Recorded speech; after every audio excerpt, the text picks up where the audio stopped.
بسم اللہ الرحمن الرحیم۔ السلام علیکم دوستو، امید کرتے ہیں آپ بالکل خیریت سے ہوں گے۔ اگر آپ نے ابھی تک ہمارے چینل کو سبسکرائب نہیں کیا تو سبسکرائب کر لیں۔ ایک بڑی تقریب سے خطاب کرتے ہوئے ترکی کے صدر جناب رجب طیب اردگان نے فرمایا، جب میں بچپن میں مدرسے میں پڑھنے کو جاتا تو ہمارے علاقے کے کئی لوگ مجھ سے کہا کرتے تھے کہ بیٹے کیوں اپنا مستقبل خراب کر رہے ہو؟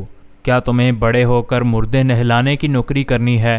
مدرسے میں پڑھنے والے کو غسال کے علاوہ کوئی اور روزگار مل سکتا ہے، لہٰذا کسی اچھے اسکول میں داخلہ لے لو اور اپنا مستقبل سنوارنے کی فکر کرو۔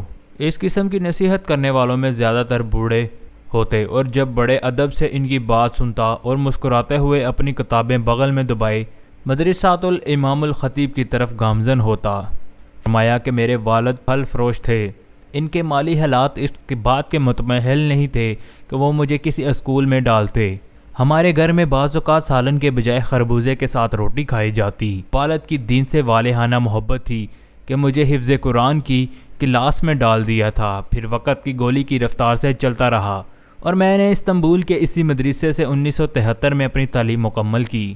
گو کہ میں یونیورسٹی سے بھی پڑھا۔ میں نے ترکی کے معروف مرمرا یونیورسٹی میں داخلہ لیا، اکنامکس اینڈ ایڈمنسٹریٹو سائنس میں ماسٹر کیا، مگر ابتدائی تعلیم مدرسے سے ہی حاصل کی تھی۔